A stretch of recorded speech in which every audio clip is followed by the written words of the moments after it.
آگے بڑھیں گے، آپ کو بتائیں گے کہ حکومت سندھ نے کچھوؤں کے تحفظ کے لیے رکن سندھ اسمبلی سمیتا سید کو آئندہ 3 سالوں کے لیے ٹرٹل ایمبیسڈر مقرر کر دیا ہے۔ مزید تفصیلات بتائیں گے ہمارے نمائندے شکیل نائے۔ شکیل بتائے گا مزید کیا اپڈیٹس ہیں آپ کے پاس اس سٹوری کے حوالے سے؟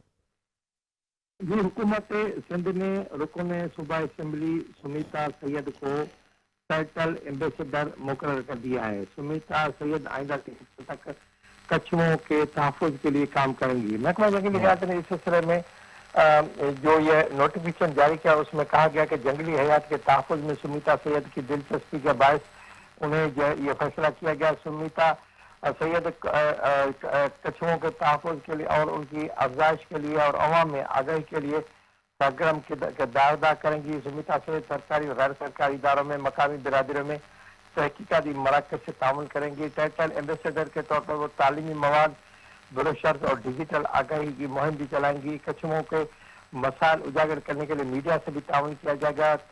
تحفظ ماحولیات کے لیے فنڈنگ، اسپانسرشپ اور تکنیکی معاونت حاصل کرنے کی کوشش ہوگی۔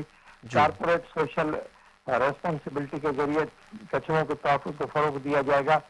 سمیتا سید کے مشاورت کے بعد مزید ذمہ داریاں بھی تفویض کی جا سکتی ہیں۔ محکمہ جنگلیات کے سیکریٹری نجب الدین سہتو نے دستخط کر کے نوٹیفیکیشن جاری کر دیا اور تقرری Sindh wildlife protection rules 2022 کے تحت کی گئی ہے۔ تمام متعلقہ ٹھیک، اداروں کو تقرری سے باقاعدہ آگاہ کر دیا گیا ہے۔ یہ فیصلہ بہت فوری طور پر نافذ العمل ہے۔ بہت جی شکریہ شکیل نائے، آپ تفصیلات سے آگاہ کر رہے تھے۔